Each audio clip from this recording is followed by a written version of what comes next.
السلام علیکم ورحمۃ اللہ وبرکاتہ۔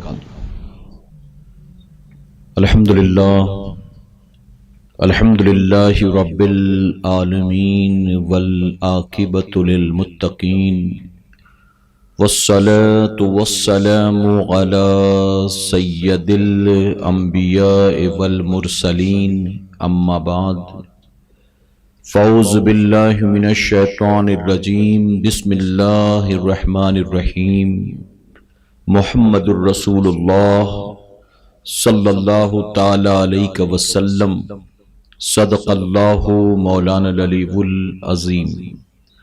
الصلاة والسلام علیک یا رسول اللہ، الصلاة والسلام علیک یا حبیب اللہ، الصلاة والسلام علیک یا نبی اللہ، وعلی آلک واصحابک یا نور اللہ صلی اللہ تعالی علیہ وسلم۔ رب کعبہ کی بارگاہ میں دعا ہے، مولا اپنے حبیب صاحب الاولاق صلی اللہ تعالی علیہ وسلم کے صدقہ طفیل ہم تمام حاضرین اور سامعین کو تو دم واپسی تک حق کہنے، حق سننے اور اپنے حق والے بندوں کے دامن سے وابستہ رہنے کی توفیق نصیب فرما۔ ساتھ ہی بارگاہ رب العزت میں دعا ہے کہ میرے کریم ہم گنہگاروں سیاہکاروں کو، ہمارے والدین کو، ہماری قیامت تک آنے والی تمام نسلوں کو صحیح معنوں میں غوث و خواجہ اور رضا سے محبت کی توفیق نصیب فرما، اور اپنے ان محبوبین کے نقش قدم پر چلتے ہوئے دنیا اور آخرت کی کامیابیاں حاصل کرنے کی توفیق نصیب فرما۔ بے پردہ نظر آئیں جو کل چند بیویاں، بے پردہ نظر آئیں جو کل چند بیویاں، اکبر زمین میں غیرت قومی سے گڑ گیا، پوچھا جو ہم نے آپ کا پردہ وہ کیا ہوا، پوچھا جو ہم نے آپ کا پردہ وہ کیا ہوا، تو کہنے لگی کہ عقل پہ مردوں کے پڑ گیا۔ اور میرے امام نے حضور اکرم صلی اللہ علیہ وسلم کی شرم و حیا کے تعلق سے بہت خوب فرمایا، نیچی نظروں کی شرم و حیا پر درود، نیچی نظروں کی شرم و حیا پر درود، اونچی نظروں کی رفعت پہ لاکھوں سلام۔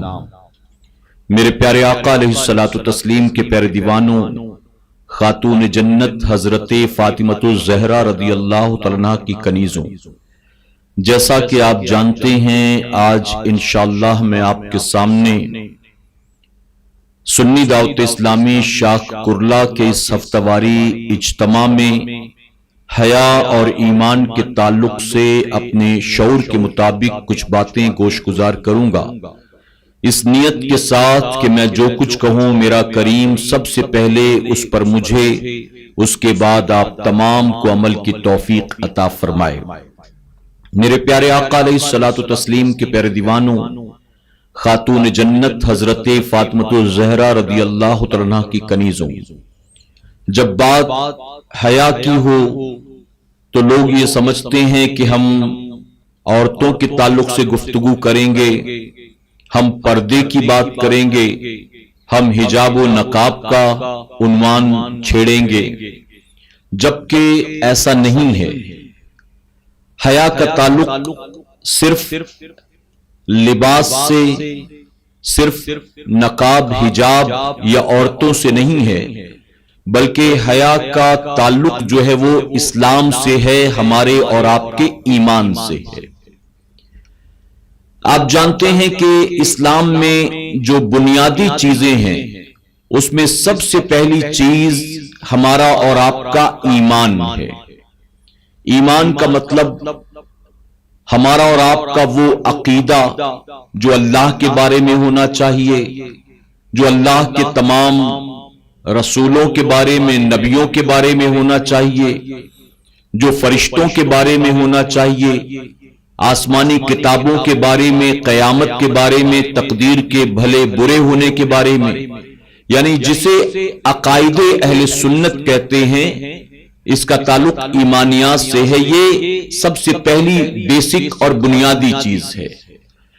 اور اس کے بعد جو دوسری چیز ہے وہ ہے عبادات، یعنی عمل۔ عبادات میں نمازیں ہیں، روزہ ہے، زکوٰۃ ہے، فطرہ ہے، صدقہ ہے، خیرات ہے، تلاوت ہے، طواف ہے، حج ہے، عمرہ ہے، جہاد ہے، یہ ساری چیزیں عبادات میں ہیں۔ اور تیسری چیز ہے معاملات۔ اب معاملات سے مراد کیا ہے؟ ایک مسلمان کی زندگی کیسے گزرے، اپنے بیوی بچوں کے ساتھ ہم کیسے ہوں، اپنے دوستوں کے ساتھ کیسے ہوں، اپنے والدین کے ساتھ کیسے ہوں، اپنے پڑوسیوں کے ساتھ کیسے ہوں، ہم بازار میں ہوں تو لوگوں کے ساتھ ہمارا رویہ کیسا ہو، ہم گھر میں ہوں تو لوگوں کے ساتھ ہمارا رویہ کیسے ہو، یعنی مسلمان کی زندگی کے شب و روز کس طرح سے گزریں، اس کا تعلق معاملات سے ہے۔ میرے پیارے آقا علیہ الصلوۃ والتسلیم کے پیروانوں، اگر بات حیا اور اسلام کی جائے تو ایک صحابی روایت کرتے ہیں کہ میں نے حضور اکرم صلی اللہ علیہ وسلم سے سنا، حضور اکرم صلی اللہ علیہ وسلم نے فرمایا کہ ایمان کی 70 شاخیں ہیں، اور حضور اکرم صلی اللہ علیہ وسلم نے فرمایا کہ ان 70 شاخوں میں سے ایک شاخ حیا بھی ہے، یعنی حیا کا تعلق ایمان کی شاخ سے ہے۔ میرے پیارے آقا علیہ الصلوۃ والتسلیم کے پیروانوں، یہاں تک حدیث مبارکہ میں آتا ہے کہ حیا اور ایمان یہ دو الگ چیزیں نہیں ہیں، بلکہ یہ دونوں لازم و ملزوم، یعنی ایک سکے کے دو پہلو ہیں۔ جہاں ایمان ہوگا وہاں حیا ہوگی، اور جہاں حیا نہیں ہوگی ظاہر ہے کہ وہاں ایمان بھی نہیں ہوگا۔ میرے پیارے آقا علیہ الصلوۃ والتسلیم کے پیروانوں، حضور اکرم صلی اللہ علیہ وسلم نے حیا پر بہت زیادہ زور دیا ہے، اور صحابہ اکرام کی مکمل طور پر اس معاملے میں آپ نے تربیت فرمائی ہے۔ اور جانتے ہیں میرے آقا صلی اللہ علیہ وسلم کی یہ عادت کریمہ تھی کہ آپ جس بات کی دعوت صحابہ کو دیتے یا اپنی قیامت تک آنے والی امت کو دیتے، سب سے پہلے آپ اس پر عمل فرمایا کرتے تھے۔ میرے آقا صلی اللہ علیہ وسلم اگر صحابہ کو حیا کی تعلیم دیتے ہیں تو آپ کی اپنی شرم و حیا کا حال جانتے ہیں کیا ہے؟ صحابہ خود فرماتے ہیں کہ ایک بند کمرے میں با پردہ بیٹھی کنواری لڑکی جتنی حیادار ہوتی ہے، ہم نے حضور اکرم صلی اللہ علیہ وسلم کو اس کنواری پردے دار لڑکی سے زیادہ حیادار پایا ہے۔ اللہ اکبر! یعنی اس کائنات میں میرے رب نے اپنے محبوب سے بڑھ کر کسی کو حیادار پیدا نہیں فرمایا۔ اور میرے پیارے آقا کے پیروانوں، صحابہ اکرام کی تربیت کس انداز میں؟ حضور اکرم صلی اللہ علیہ وسلم صحابہ اکرام سے فرماتے ہیں کہ تم میں سے کون ہے جو جنت میں جانا چاہتا ہے؟ تمام صحابہ نے ایک آواز ہو کر لبیک کہا کہ یا رسول اللہ صلی اللہ علیہ وسلم، ہم سب جنت میں جانا چاہتے ہیں۔ تو آپ نے فرمایا کہ اگر تم جنت میں جانا چاہتے ہو تو دو چیزوں کو لازم پکڑ لو۔ سب سے پہلی چیز کہ تم لمبی آرزویں کرنا، بڑی بڑی امیدیں کرنا چھوڑ دو، اور دوسری چیز تم اپنے رب سے شرم کرو، حیا کرو۔ تو صحابہ اکرام نے عرض کیا یا رسول اللہ صلی اللہ علیہ وسلم، ہم اپنے رب سے حیا کرتے ہیں، شرم کرتے ہیں۔ تو حضور اکرم صلی اللہ علیہ وسلم نے فرمایا کہ اللہ سے شرم کرنے سے مراد یہ نہیں ہے جو تم سمجھتے ہو، بلکہ اللہ سے شرم کرنے سے مراد یہ ہے کہ تم اپنی قبر کو اور قبر کے حالات کو ہمیشہ یاد رکھو۔ اب آپ دیکھیں شرم کو، حیا کو کہاں سے جوڑا گیا؟ کہ اللہ سے شرم کرنے سے مراد یہ ہے کہ تم اپنی قبر کو اور قبر کے معاملات کو ہمیشہ یاد رکھو۔ اسی طرح فرماتے ہیں کہ اپنے دل دماغ کو برے خیالات سے محفوظ رکھو، اپنی نگاہوں کو ہر برائی اور گناہ کے مناظر سے روکے رکھو، اپنی زبان کو ہر طرح کی بے حیائی اور بری بات سے بچائے رکھو۔ اب آپ دیکھیں حیا کا تعلق صرف لباس سے نہیں ہے، بلکہ حضور اکرم صلی اللہ علیہ وسلم نے جب اس کو ڈسکرائب کیا صحابہ کے سامنے تو آپ سوچ اور فکر کے تعلق سے بھی فرماتے کہ حیا کرو، یعنی تمہاری سوچ اور فکر اگرچہ تم جانتے ہو دنیا نہیں جانتی، لیکن تمہارا رب تو وہ بھی دیکھ رہا ہے، تمہارا رب تو وہ بھی جانتا ہے۔ تو اپنی سوچ اور فکر، دل دماغ میں آنے والے خیالات کے تعلق سے بھی اپنے رب سے تم حیا کرو، یعنی تمہاری نگاہیں ہی صرف نہ بچے گناہوں سے، زبان ہی صرف نہ بچے گناہوں سے، ہاتھ پیر ہی صرف نہ بچے گناہوں سے، بلکہ تمہارے خیالات بھی پاکیزہ ہونے چاہیے، تمہارے دل دماغ میں کبھی بے حیائی کے، عریانیت کے، برائی کے خیالات بھی نہ آئیں۔ صوفیہ فرماتے ہیں بندے مومن کو چاہیے کہ وہ اپنے رب سے حیا کرے، وہ اپنے نبی سے حیا کرے، وہ لوگوں سے حیا کرے، اور فرماتے ہیں کہ حیا کا مطلب یہ ہے کہ جیسا وہ لوگوں کے سامنے ہو ویسا ہی تنہائی میں، یہ نہیں کہ لوگوں کے سامنے تو بڑا نیک، پارسا، با حیا، با عمل، اچھا بنتا ہے، لیکن تنہائی میں وہ سارے گناہ، وہ ساری برائیاں کرتا ہے جو ایک بے حیا میں ہوتی ہے، ایک برے انسان میں، ایک بد کردار انسان میں ہوتی ہے۔ میرے پیارے آقا علیہ الصلوۃ والتسلیم کے پیروانوں، تو ہمیں چاہیے کہ اللہ سے بھی حیا کریں اور رسول اللہ صلی اللہ علیہ وسلم سے بھی حیا کریں۔ یہاں تک فرمایا گیا کہ بہت سے لوگ ایسے ہیں جو اپنے جیسے انسانوں سے تو حیا کرتے ہیں لیکن اپنے رب سے حیا نہیں کرتے، یعنی انسانوں کے سامنے تو جرم کرنے سے، گناہ کرنے سے، بے حیائی کے کام کرنے سے ڈرتے ہیں، رک جاتے ہیں، بچتے ہیں کہ پتہ نہیں لوگ کیا کہیں گے، میرے بارے میں لوگوں کے خیالات بدل جائیں گے، سوچ بدل جائے گی، تو بچوں ان کے سامنے نہ کرو۔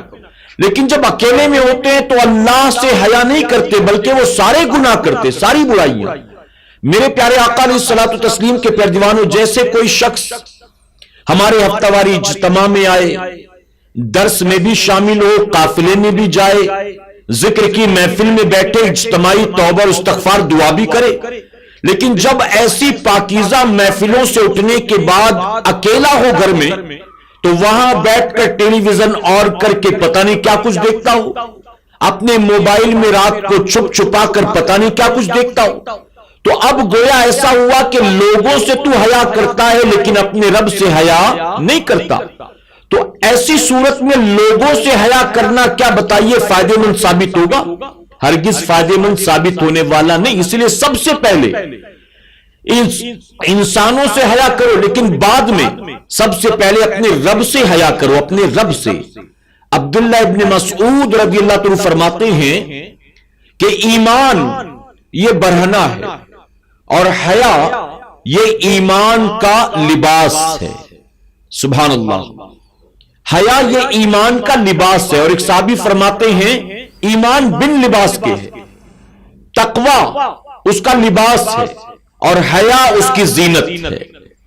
حیا اس کی زینت ہے، یعنی ایک ایمان والے کے اندر تقوی بھی ہو اور اس کے اندر حیا بھی ہو۔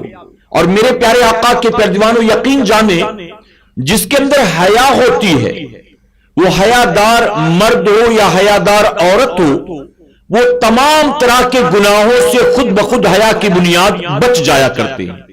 ان کا قدم حیا کی بنیاد کسی گناہ کی طرف بڑھتا نہیں ہے۔ جب ان کے پورے وجود میں حیا ہوگی، صرف نگاہوں میں نہیں، زبان میں نہیں، پورے وجود میں ایمان کی بنیاد، تو اس حیا کی وجہ سے کیا وہ گالی دیں گے کبھی؟ اس حیا کی وجہ سے کیا بتائیے بیوی کو سجا دجا کر بن حجاب و دوپٹے کے بازاروں میں گھومیں گے، فنکشن ہال میں آئیں گے، جائیں گے، دوست احباب سے ان کا تعارف کرائیں گے؟ اگر حیا ہو تو ظاہر ہے کہ بندہ نہ تھیٹر میں جائے گا، نہ فلمیں دیکھے گا، نہ گالیاں دے گا، نہ غیبت کرے گا، نہ چوری کرے گا، نہ ناچے گا، نہ گائے گا، نہ کسی پر گندی نظر ڈالے گا، نہ زبان سے کوئی بری بات نکالے گا۔ تو اب آپ سوچیں کہ حیا جیسی نعمت اگر مل جائے تو بندہ صرف حیا کی بنیاد کتنے گناہوں سے بچ جاتا ہے۔ فرمایا گیا حیا ایمان کا زیور ہے۔ حضور اکرم صلی اللہ علیہ وسلم نے فرمایا کہ جس کے اندر سے حیا نکل جائے پھر وہ جو چاہے کرے، وہ جو چاہے کرے۔ میرے پیارے آقا علیہ الصلوۃ والتسلیم کے پیارے دیوانوں، یہاں جو ایک اہم بات سمجھنے کی ہے وہ یہ ہے کہ بے ایمانوں کا حیا سے کوئی تعلق نہیں ہے، حیا سے تعلق ہے ایمان والوں کا، یعنی جو مسلمان ہیں ان کا تعلق ہے حیا سے۔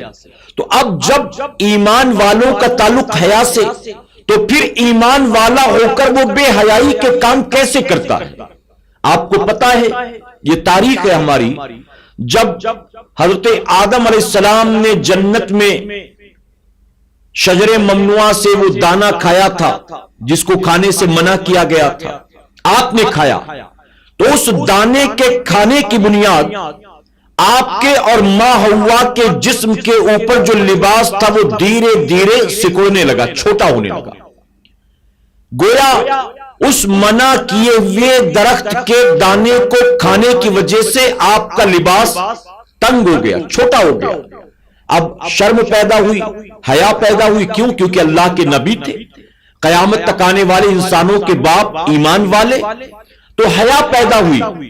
تو حیا کی بنیاد آپ نے حضرت حوا نے جنتی درختوں کے پتے توڑے اور ان پتوں کو توڑ کر اپنے جسموں پر انہوں نے لگا دیا، اپنی سطر کو ڈھانکنے کے لیے انہوں نے جنتی درختوں کے پتوں کو اپنے بدن پر اوڑھ لیا۔ یہاں معلوم ہوا میرے پیارے آقا علیہ الصلوۃ والتسلیم کے پیارے دیوانوں کہ لباس وہ اتارتے ہیں جو بے حیا ہوتے ہیں، اور جن کے اندر حیا باقی ہو، غیرت باقی ہو، وہ ظاہر ہے کہ برہنہ نکلنا، گھومنا پھرنا پسند نہیں کرتے۔ اب یہاں ایک چیز اور قابل غور ہے، ماں حوا تھی، آدم علیہ السلام تھے، دونوں میاں بیوی ہیں، ایک دوسرے کے سامنے ان کے علاوہ کوئی نہیں، لیکن اس کے باوجود ایک دوسرے سے وہ حیا کر رہے ہیں، اور حقیقی حیا یہی ہے۔ ایسا نہیں کہ ایک بند کمرے کے اندر، حالانکہ شریعت نے اجازت دی ہے، شوہر کو بیوی سے کسی طرح کا پردہ نہیں، بیوی کو شوہر سے کسی طرح کا پردہ نہیں۔ اگر شوہر بیوی کے جسم کو سطر کو دیکھے اور بیوی شوہر کے جسم کو سطر کو دیکھے، اس پر کوئی گناہ نہیں، شریعت نے اجازت رکھی دی ہے۔ لیکن اس کا مطلب یہ نہیں ہے کہ اب اگر گھر میں کوئی نہیں ہے، صرف وہی دو ہیں، ہسبینڈ وائف ہے، تو دن بھر دونوں گھر کے اندر یوں ہی برہنہ گھوم رہے ہوں، کیونکہ اور تیسرا کوئی ہے ہی نہیں تو کوئی بات نہیں، چلو ہم دونوں ہیں، شریعت کی اجازت۔ تو اس کا تعلق حیا سے نہیں، یہ بے حیائی ہو گئی، اس کا شمار بے حیائی میں۔ حیا یہ ہے کہ ان صورتوں میں بھی جبکہ بیوی کے سوا شوہر کو یا شوہر کے سوا بیوی کو دیکھنے والا تیسرا کوئی موجود نہ ہو، لیکن پھر بھی ایمان اور ایمان کی بنیاد حیا ہے، تو حیا کی وجہ سے وہ گھر میں یوں برہنہ گھومنے پھرنے سے بھی اپنے آپ کو روکیں گے، بچائیں گے، اور ہرگز یہ بے غیرتی والا کام وہ نہیں کریں گے۔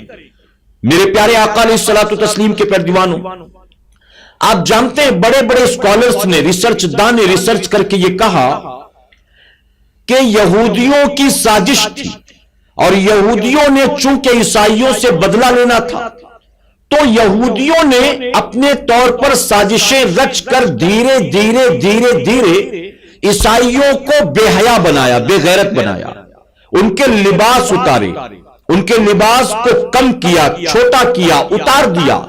اور ہمارا حال یہ ہے کہ یہودیوں کو ہمارے پیچھے محنت کرنے کی ضرورت نہیں پڑی، ہم نے عیسائیوں کو دیکھا، ترقی یافتہ سمجھا، فیشنیبل سمجھا، ماڈرن سمجھا، اور ہم نے ان کو فالو کرنا شروع کر دیا۔ نتیجے میں ہم نے اپنے کپڑے اتارنے شروع کر دیے، ہمارے اپنے لباس چھوٹے ہوتے چلے گئے۔ میرے پیارے آقا کے پیارے دیوانوں، اگر آج کسی کو لگتا ہے کہ لباس جتنا چھوٹا ہوگا وہ اتنا زیادہ ماڈرن کہلائے گا، لباس جتنا زیادہ چست ہوگا یا باریک ہوگا وہ اتنا زیادہ ترقی یافتہ کہلائے گا، فیشنیبل کہلائے گا، تو میں کہتا ہوں کپڑے اتارنے میں اگر تمہیں لگتا ہے کہ فیشن ہے، ماڈرنزم ہے، ترقی ہے، تو تمہیں یہ تسلیم کرنا ہوگا کہ تم سے زیادہ ماڈرن تو جانور ہیں، کیونکہ وہ تو سرے سے کپڑے پہنتے ہی نہیں ہیں۔ تم سے زیادہ ترقی یافتہ یا فیشنیبل تو جانور ہیں، کیونکہ وہ تو لباس پہنتے ہی نہیں، ان کے یہاں تو کپڑے کا کوئی وجود ہی نہیں ہے، کوئی کپڑے کا نام و نشان ہی نہیں ہے۔ میرے پیارے آقا علیہ الصلوۃ والتسلیم کے پیروانوں، ہمارے باپ سیدنا آدم علیہ السلام اور ہماری ماں حضرت حوا رضی اللہ عنہا، جب ان کے جسم سے لباس اتر گیا تو انہوں نے حیا کی بنیاد جنتی درخت کے پتوں سے اپنے جسم کو ڈھانکا اور اسی زمین پر تشریف لائے۔ پتہ چلا جہاں ایمان ہوگا وہاں بے حیائی نہیں ہوگی، وہاں بے غیرتی نہیں ہوگی، اور اسی لیے یہود و نصارہ نے سازش رچی کہ مسلمانوں سے اگر ان کا ایمان چھیننے کی کوشش کی جائے تو یہ بڑا مشکل کام ہے، یہ آسانی سے اسلام سے باہر نہیں ہوں گے، آسانی سے مرتد نہیں ہوں گے، تو ایمان تو چھین نہیں سکتے ہو آسانی سے، تو ایک کام کرو ان سے حیا چھین لو۔ حیا جب نکل جائے گی تو دھیرے دھیرے حیا کے جانے کی وجہ سے ایمان بھی چلا ہی جائے گا۔ تو ایمان تو نہیں نکالا لیکن کپڑے اتار لیے، اور ہم نے بھی خوشی خوشی کپڑے اتار دیے، یہ سوچ کر کہ یہ ترقی ہے، یہ پڑھے لکھوں کا شیوا ہے، یہ فیشن ہے، یہ ماڈرنزم ہے، چلو ہم کرتے ہیں۔ میرے پیارے آقا علیہ الصلوۃ والتسلیم کے پیروانوں تو فرمایا گیا کہ یہ دونوں چیزیں لازم و ملزوم، جہاں ایمان ہوگی وہاں حیا ہوگی، اور جہاں حیا نہیں وہاں ایمان بھی ظاہر نہیں ہوگا۔ آج بہت سے لوگ جو فیشنیبل بنتے ہیں، ماڈرن بنتے ہیں، جن کا تعلق فیشن انڈسٹری سے ہے، جن کا تعلق فلم انڈسٹری سے ہے، جن کا تعلق شو بزنس سے ہے، جن کا تعلق ایسی چیزوں سے ہے جہاں وہ لوگوں کے سامنے ہوتے ہیں، آپ دیکھیں وہ نہ جانے لوگوں کو خوش کرنے کے لیے کیا کیا کرتے ہوئے نظر آتے ہیں، چاہے وہ مرد ہو چاہے وہ عورتیں ہوں۔ میرے پیارے آقا علیہ الصلوۃ والتسلیم کے پیروانوں تو حیا کا تعلق ایمان سے، اور فرمایا گیا کہ حیا ایمان کا زیور ہے۔ آپ جانتے ہیں آج عورتیں مردوں کے ساتھ کاندھے سے کاندھا ملا کر چلتی ہیں، آج بازاروں میں گھوم رہی ہیں، فنکشن ہال میں گھوم رہی ہیں، بڑے بڑے مال میں گھوم رہی ہیں، مردوں سے کاندھے سے کاندھا ملا کر، اور اسے ترقی کہا جاتا ہے، اسے ماڈرنزم کہا جاتا ہے۔ اللہ رب العزت نے قرآن مقدس میں ان دو بہنوں کا ذکر فرمایا ہے۔ سیدنا موسیٰ علیہ السلام کے ہاتھ سے ایک فرعونی قتل ہوا، قتل کرنے کے بعد یعنی آپ کے ہاتھوں سے دو لوگوں میں لڑائی ہو رہی تھی، آپ گئے چھڑانے کے لیے، وہ بندہ باز نہیں آ رہا تھا، آپ نے ایک مکہ مارا، ایک ہی مکے میں مر گئے۔ آپ شہر چھوڑ کر مدین تشریف لے گئے۔ آپ جب مدین پہنچے تو وہاں آپ نے دیکھا ایک کنواں ہے، اور کنویں پہ بہت سارے لوگ پانی بھر رہے ہیں، ایک چٹان کے پیچھے دو لڑکیاں کھڑی ہیں، ان کے ساتھ بھی کچھ مویشی ہیں۔ سیدنا موسیٰ علیہ السلام نے دیکھا کہ لوگ تو پانی بھر رہے ہیں لیکن یہ دو لڑکیاں دور کھڑی ہوئی ہیں۔ آپ ان کے پاس گئے اور آپ نے وجہ پوچھی تو ان لڑکیوں نے کہا کہ ہمارے والد بوڑھے ہیں اور ہمارے گھر میں ان کے سوا دوسرا کوئی مرد نہیں ہے، اپنے جانوروں کو پانی پلانے کے لیے ہم یہاں آتے ہیں، لیکن ہم ان سب کے جانے کا انتظار کرتے ہیں، جب یہ چلے جاتے ہیں تو ہم اپنے مویشیوں کو، اپنے جانوروں کو پانی پلاتے ہیں۔ سیدنا موسیٰ علیہ السلام نے کہا ٹھیک ہے، یہ کام تمہارے لیے میں کیے دیتا ہوں۔ آپ گئے، آپ نے پانی نکالا، ان کے جانوروں کو پانی پلایا۔ اب پانی پلا لینے کے بعد وہ دونوں بہنیں اپنی بکریاں لے کر گھر واپس گئیں، اپنے والد کو جا کر اس نیک مرد کے بارے میں یعنی موسیٰ علیہ السلام کے بارے میں سارا واقعہ بیان کیا، تو ان کے والد نے کہا کہ اس نیک مرد کو ہمیں کچھ انعام دینا چاہیے، کچھ معاوضہ دینا چاہیے، جاؤ جا کر تم دونوں اس کو بلا کر لاؤ۔ جو بڑی بہن تھی وہ آئی بلانے کے لیے، اب یہ میں کیوں بیان کرتا ہوں آپ سنیں، وہ بلانے کے لیے آئی۔ جب بڑی بہن آئی بلانے کے لیے تو قرآن مقدس میں رب تبارک تعالیٰ فرماتا ہے کہ انہوں نے آ کر موسیٰ علیہ السلام سے یہ فرمایا کہ میرے والد بلا رہے ہیں۔ موسیٰ علیہ السلام تیار ہوئے جانے کے لیے، تو اب وہ جانتے ہو کیا کہتی ہیں؟ وہ کہتی ہیں کہ آپ میرے آگے آگے چلیں، میں پیچھے پیچھے چلوں گی تاکہ ہوا کی بنیاد میرا لباس اڑ کر آپ کو نہ لگ جائے۔ فرمایا گیا موسیٰ علیہ السلام آگے آگے چلتے، حالانکہ انہیں گھر کا پتہ نہیں معلوم تھا، پتہ تو اسے معلوم تھا جو بلانے آئی تھی۔ وہ کہتی میں پیچھے سے راستہ بتاؤں گی، آپ آگے چلیے۔ میرے پیارے آقا کے پیروانوں، اللہ تبارک تعالیٰ نے ان بہنوں کا ذکر قرآن میں فرمایا۔ اب آپ سوچیں کہ جو شرم و حیا کی پیکر تھی، اور جو اللہ کے نبی کے ساتھ بھی چلنے میں یہ احتیاط کریں، اللہ ان کا ذکر قرآن میں فرماتا ہے۔ اور آج جو مردوں کے ساتھ کاندھے سے کاندھا ملا کر چلتی ہیں، جو مردوں کو بازار میں دھکے مارتی ہیں، جو مردوں کی کنیاں کاٹا کرتی ہیں، جو جہاں دنیا میں نعرہ دیا جاتا ہے لیڈیز فرسٹ کا اور عورت کو پیش رکھا جاتا ہے، آپ سوچیں کہ کل ان کا انجام کیا ہوگا۔ آج ہمارے یہاں بھی یہ عام بات ہو چکی ہے، گھر کے اندر اگرچہ دو چار مرد موجود ہو، کوئی دروازے پر دستک دے، کوئی ڈور بیل بجائے، تو گھر کی عورت، گھر کی بیٹی، گھر کی بہن، گھر کی ماں جاتی ہے دروازہ کھولنے کے لیے، اور جب دروازہ کھولتی ہے تو اس وقت بھی حال یہ ہوتا ہے کہ چہرے پر کوئی حجاب، دوپٹہ، نقاب کچھ نہیں، بالکل جا کر کھول دیا۔ اس کے بعد دیکھا کہ کوئی داڑھی والا آیا تو شرما گئی، کوئی داڑھی والا نہیں، کیبل والا ہے، دودھ والا ہے، واچ مین آیا ہے، کوئی بات نہیں، اس سے گفتگو کر رہی ہے۔ اس کے بعد اندر جا کر رپورٹ دیں گی کہ کون آیا تھا، کیا کہہ رہا تھا، اور گھر کے اندر گھر کے مرد موجود ہوتے ہیں۔ فون آتا ہے تو فون باقاعدہ گھر کے اندر مرد موجود ہے لیکن بیٹی اٹھاتی ہے، اور پھر بیٹی گفتگو کرتی ہے کہ ابا باتھ روم میں ہے، ابا ناشتہ کر رہے ہیں، ابا کپڑے پہن رہے ہیں، ابا بھی باہر نکلنے والے، یا بیوی فون اٹھاتی ہے، کبھی کبھی شوہر، کبھی کبھی باپ خود اپنی بیٹی سے، اپنی بیوی سے اشارہ کرتا ہے، ان کے ہاتھ میں فون دیتا ہے، کہتا ہے دیکھو کون ہے، بولو اس کو میں ابھی باہر ہوں، میں ابھی بزی ہوں۔ میرے پیارے آقا کے پیروانوں، یہ چیزیں عام ہو چکی، اور آج جانتے یہ ہماری سوسائٹی کا یا آج کے دور کا یہ چیزیں ایسے حصہ بن چکی ہیں کہ ان چیزوں میں کسی کو برائی اور گناہ محسوس ہی نہیں ہوتا، جبکہ جانتے ہو اسلام نے اپنے ماننے والیوں کو کیا تربیت دی؟ شرم و حیا کا تعلق صرف تمہارے لباس و حجاب اور چہرے کو چھپانے سے نہیں ہے، بلکہ فرمایا گیا ایک عورت اگر بامر مجبوری کسی غیر محرم سے گفتگو بھی کرے، بات بھی کرے، تو اس کی آواز میں لوچ لچک نہ ہو، اس کی آواز میں نزاکت نہ ہو، اس کی آواز میں نرمی نہ ہو۔ اس کی وجہ کہ اگر اس کی آواز میں نرمی ہوگی، لوچ لچک ہوگی، مٹھاس ہوگی، تو سامنے والا، سننے والا وہ یہ کہے گا کہ آواز اتنی خوبصورت ہے تو چہرہ کتنا خوبصورت ہوگا۔ اور ہمارے یہاں برا مت مانیے گا، حال یہ ہے اپنے شوہر سے شاید اتنی مٹھاس والی بولی سے گفتگو نہ کرے بیوی، لیکن اڑوسی پڑوسی سے، خالہ زاد، ماموں زاد، چچا زاد، بھائیوں سے، واچ مین سے، کیبل والے سے، بچے کو اسکول لے جانے والے وین والے سے، یا اسکول کے ٹیچر سے اتنی مٹھاس والی آواز میں گفتگو کرتی ہیں کہ معاذ اللہ ان لوگوں کے دلوں کے اندر بیٹھا شیطان جاگ جاتا ہے، اور پھر وہ چاہتے ہیں کہ اس سے اور گفتگو ہو۔ پھر میرے پیارے آقا کے پیروانوں جانتے ہوتا کیا؟ پہلے تو بات ہوتی ہے کام کی، پہلے بات ہوتی ہے پڑھائی لکھائی کی، پہلے بات ہوتی ہے ہوم ورک کی، ٹیوشن کی، کلاس کی، چیپٹر کی، اس کے بعد پرسنل چیپٹرز کھل جاتی ہیں، پھر ذاتی زندگی کی گفتگو شروع ہو جاتی ہے کہ آج تم نے بڑا اچھا کپڑا پہنا ہے، آج تم بہت اچھے لگ رہے ہو، کل تم جلدی کیوں چلے گئے تھے، کل میں دیر سے آؤں گا، یوں ذاتی زندگی کی گفتگو۔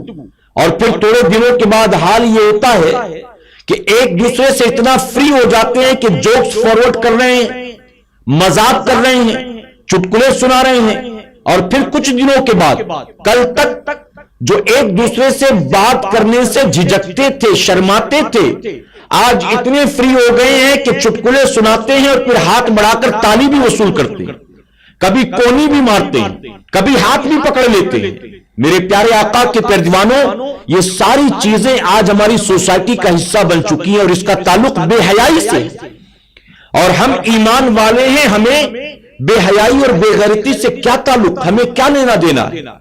میرے پیارے آقا علیہ الصلوۃ والتسلیم کے پیروانوں، آپ دیکھیں ماں عائشہ صدیقہ رضی اللہ تعالیٰ عنہا فرماتی ہیں کہ جب میرے حجرے میں حضور اکرم صلی اللہ علیہ وسلم کو دفن کیا گیا تو میں جب چاہتی، جب جی کرتا حضور اکرم صلی اللہ علیہ وسلم کے روضہ انور پر حاضر ہو جاتی، جس حال میں ہوتی پہنچ جاتی۔ اس کے کچھ دنوں کے بعد، کچھ سالوں کے بعد، جب وہیں پر میرے نبی کے پہلو میں میرے والد سیدنا صدیق اکبر رضی اللہ عنہ کو دفن کیا گیا، تو ایک شوہر تھے، ایک والد تھے، میں جیسی ہوتی، جب چاہتی، جب جی چاہتا وہاں پہنچ جاتی تھی۔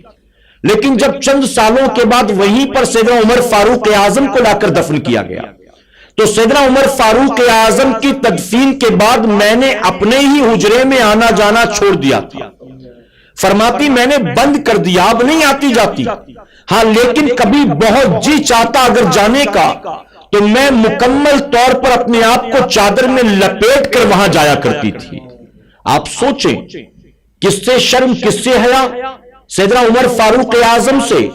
اور جانتے ہیں وہ سیدنا عمر فاروق اعظم ہو، سیدنا عثمان غنی ہو، یا مولائے کائنات ہو، یا حضور غوث اعظم ہو، غریب نواز ہو، قیامت تک آنے والے تمام مسلمانوں کی یہ ماں لگتی ہیں. اور ماں ہونے کے باوجود فرماتی ہیں کہ عمر سے میں اتنا پردہ کرتی کہ اول تو میں نے وہاں آنا جانا بند کیا، اور اگر جانے کا جی بھی چاہتا تو اپنے آپ کو چادر میں لپیٹ کر آتی جاتی تھی. اب آپ سوچیں کہ ہماری وہ بیٹیاں، ہماری وہ بہنیں، ہماری وہ بچیاں، ہماری وہ بیویاں، ہماری وہ محرم عورتیں جو ہماری جانکاری میں، ہماری موجودگی میں بن حجاب و بن دوپٹے کے فیشنیبل کپڑے نیم اڑیا لباس پہن کر گھومتی پھرتی ہیں. سوچیں کہ ان کا حشر کیا ہوگا اور ان کی وجہ سے ہمارا اور آپ کا انجام کیا ہوگا. میرے پیارے آقا علیہ الصلوۃ والتسلیم کے پردیوانوں، بے حیائی ہی کو عام کرنے کے لیے کو ایجوکیشن کا سسٹم بنایا گیا. ایک ہی کلاس روم کے اندر لڑکے بھی ہوں لڑکیاں بھی ہوں، اور بچپن ہی سے ان کو یہ ٹریننگ دی جاتی ہے. اچانک الگ کر دیا جائے نا تو پھر وہ رہ نہیں پاتے. اور میرے پیارے آقا کے پردیوانوں، کتنے کیسز تو آپ نے خود سنے ہوں گے.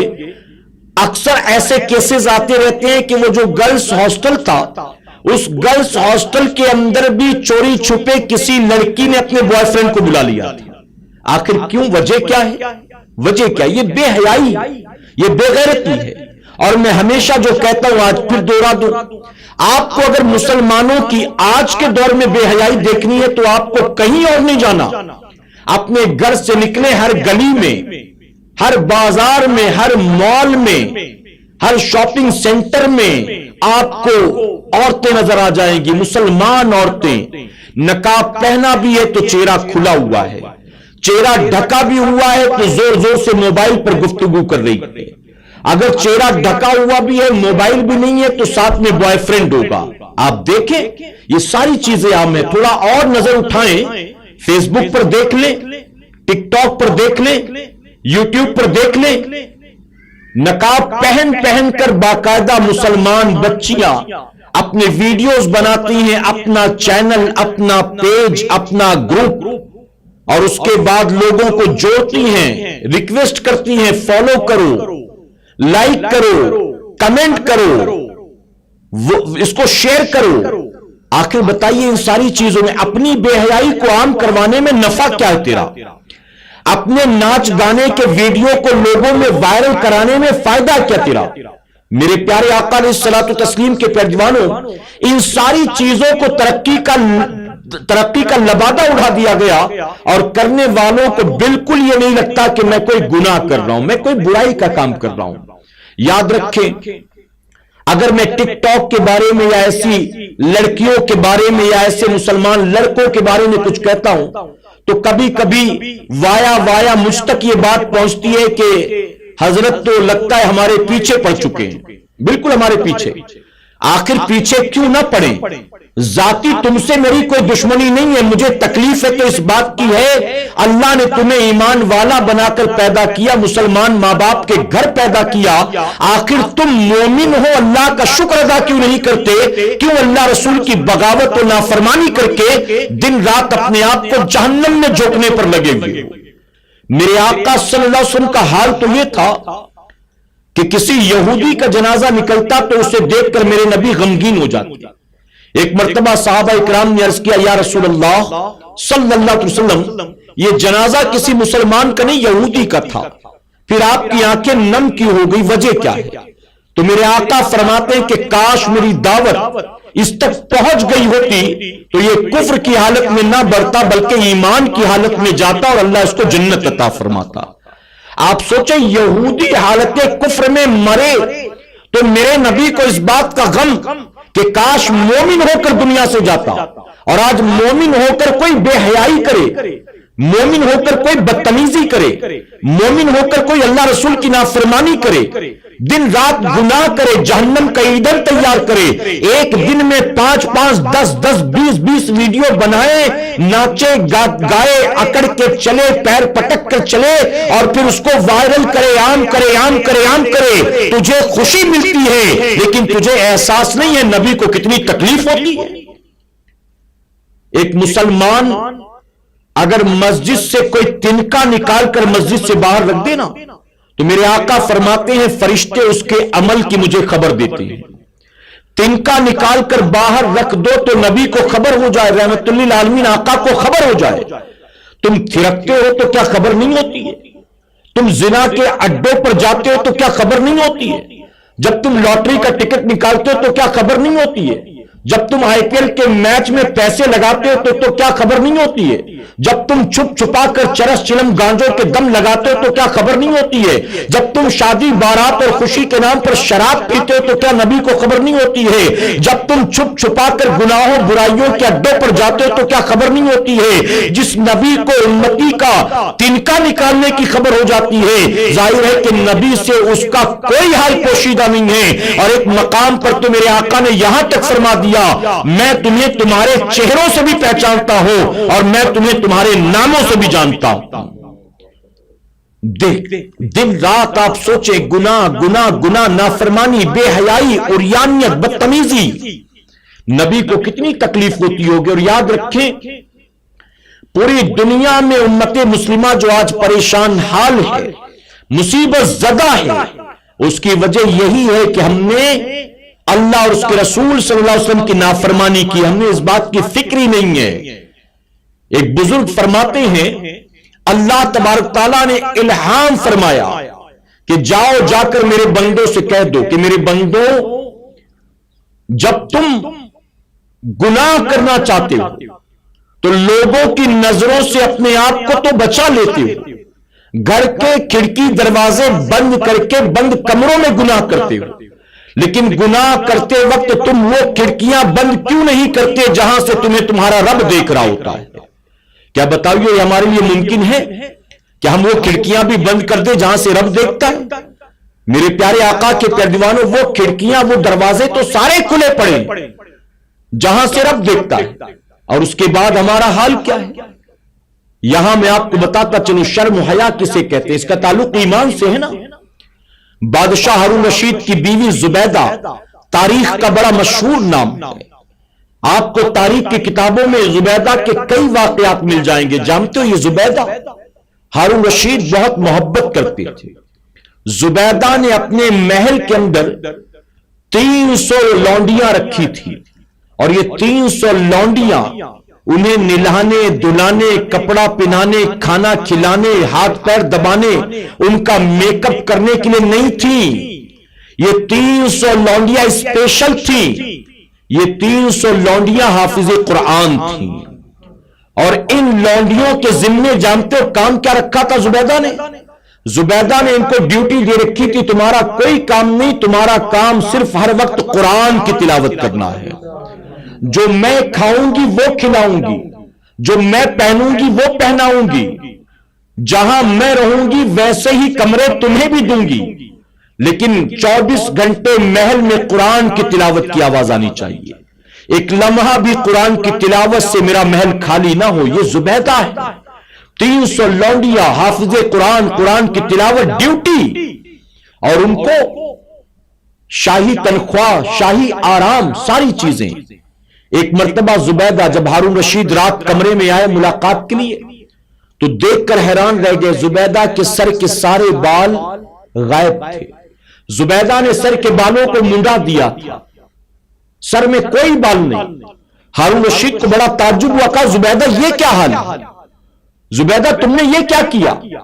تمہیں پتا نہیں ہے مجھے تمہارے بال کتنے پسند تھے، تمہارے بالوں کی میں تعریف کتنی کرتا تو تمہیں پسند نہیں، تم نے یہ کون سی حرکت کی؟ تو جانتے ہو زبیدہ نے کیا جواب دیا؟ زبیدہ نے کہا بادشاہ سلامت میں جانتی ہوں، اے میرے شوہر نامدار میں جانتی ہوں کہ میرے بال آپ کو بہت اچھے لگتے تھے، آپ انہیں پسند کرتے تھے، لیکن آج میں نے جو اپنے بالوں کو منڈایا ہے اس کی وجہ بھی میری مجبوری. ہارون رشید نے کہا کون سی مجبوری؟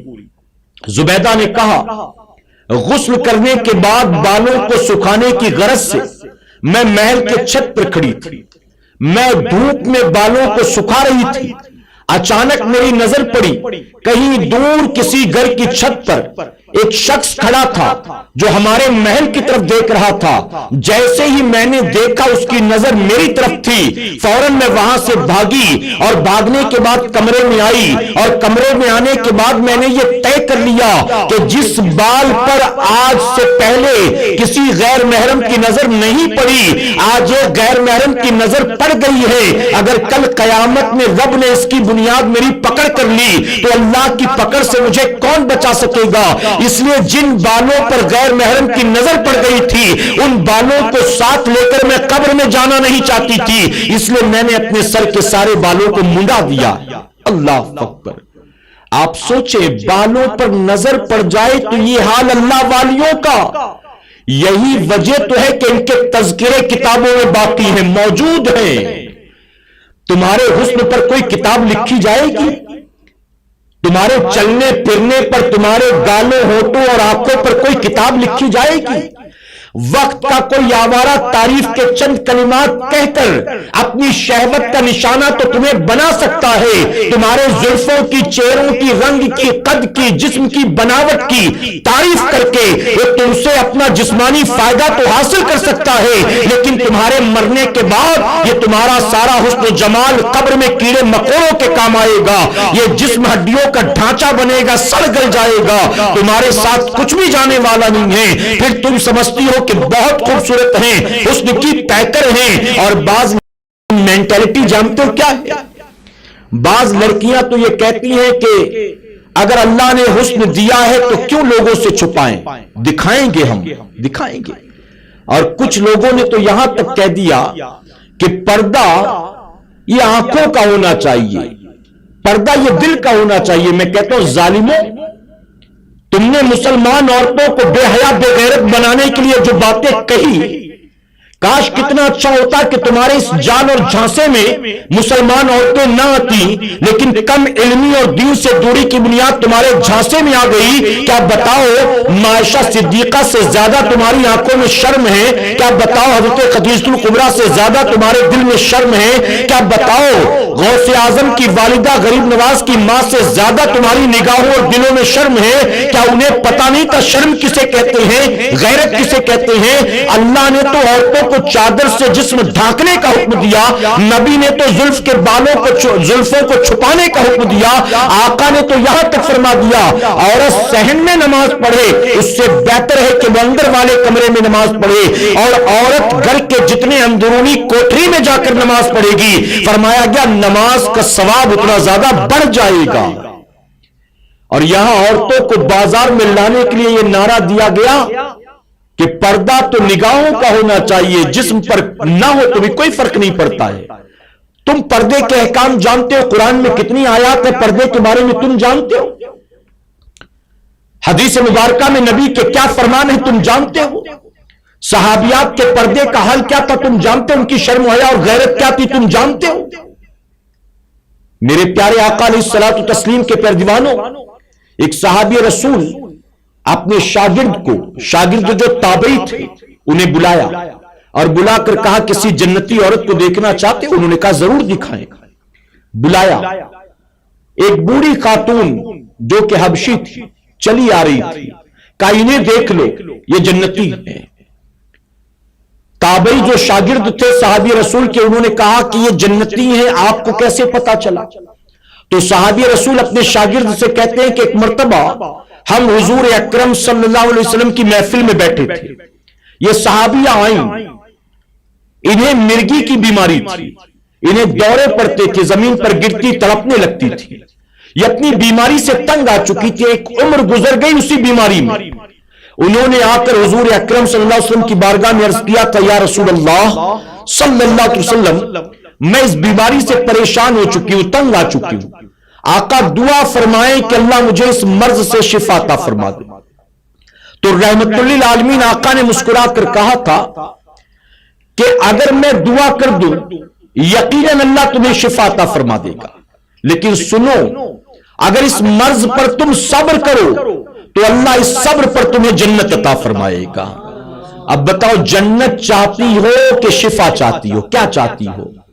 تو انہوں نے اس وقت کہا تھا یا رسول اللہ صلی اللہ علیہ وسلم آپ شفا کی دعا نہ کریں، مجھے شفا نہیں چاہیے، اللہ مجھے جنت عطا کرے، آپ دعا فرما دیں جنت عطا کرے۔ لیکن ساتھ ہی انہوں نے یہ بھی کہا تھا یا رسول اللہ صلی اللہ علیہ وسلم آپ شفا کی دعا نہ کریں لیکن اتنی دعا ضرور فرما دیں جب مجھے دورہ پڑتا ہے میں زمین پر گرتی ہوں، کبھی چہرہ کھل جاتا ہے، کبھی ہاتھ کھل جاتا ہے، کبھی پیر کھل جاتے ہیں، آقا جب ہوش آتا ہے دورہ چلا جاتا ہے تو بڑی شرمندگی ہوتی ہے، بڑا برا محسوس ہوتا ہے۔ اے آقا دعا کر دیں کہ اللہ تبارک تعالیٰ اس حالت میں بھی میری ایسی حفاظت فرمائے کہ بے پردگی نہ ہو سکے۔ میرے نبی نے دعا فرمائی، اللہ تبارک تعالیٰ نے دعا قبول کی۔ اس کے بعد یہ صحابیہ وہاں سے نکلی، جب نکلی تو میرے نبی نے ہم سے مخاطب ہو کر کہا اگر تم کسی جنتی عورت کو دیکھنا چاہتے ہو تو انہیں دیکھ لو۔ اللہ اکبر۔ آپ سوچیں کہ جو حالت بیماری میں بھی یہ پسند نہ کریں اپنے لیے کہ چہرہ کھل جائے، جسم کھل جائے، آقا انہیں جنت کی بشارت عطا کرے، اور آج جو ہوش و حواس میں چہرہ کھولے، بالوں کو کھولے، ہاتھ پیر کو کھولے، لوگوں کے سامنے نمائش کرے، ان کا انجام کیا ہوگا؟ جو پردہ کرے، شرم و حیا کرے، ان کے لیے جنت، اور جو بے پردہ ہو، بے حیا ہو اور لوگوں کے سامنے نمائش کرے اس کا انجام جہنم۔ میرے پیارے آقا علیہ الصلوۃ والتسلیم کے پیارے دیوانوں، تو آخر میں جاتے جاتے بس یہی کہنا چاہوں گا، حیا کا تعلق ایمان سے ہے، جہاں ایمان ہوگا وہاں حیا بھی ہوگی، اور جہاں حیا نہیں ہے انہیں دیکھنا چاہیے کہ ان کا ایمان محفوظ ہے کہ نہیں ہے، کہیں ایسا تو نہیں فیشن کے نام پر، ماڈرنزم کے نام پر، ترقی کے نام پر ایمان بھی جا چکا ہے۔ میرے پیارے آقا علیہ الصلوۃ والتسلیم کے پیارے دیوانوں، حیا اور ایمان اس کے تعلق سے یہ میں نے کچھ باتیں آپ کے گوش گزار کی، بہت ساری باتیں ہیں جو رہ گئیں، انشاءاللہ زندگی رہی اسی عنوان پر اگلے بدھ کے ہفتہ واری اجتماع میں بھی میں گفتگو کروں گا۔ میں امید کرتا ہوں کہ جن لوگوں نے بھی میرا یہ پیغام سنا ہے، جہاں جہاں تک میرا یہ درس، میری یہ دعوت پہنچ رہی ہے، وہ ضرور اس پر عمل کرنے کی کوشش کریں گے۔ اللہ اپنے محبوب پاک کے صدقے ہمیں آپ کو سب کو کہنے سننے سے زیادہ عمل کرنے کی توفیق عطا فرمائے۔ درمیان گفتگو مجھ سے جانے انجانے میں کوئی غلطی خامی رہ گئی، آپ سب کو گواہ بنا کر سچے دل سے توبہ کرتا ہوں۔ رب ہماری توبہ قبول فرمائے اور ہماری اس محفل پاک کو قیامت میں ہمارے لیے، ہمارے والدین کے لیے بخشش اور نجات کا ذریعہ بنائے۔ وما علینا الا البلاغ۔ السلام علیکم۔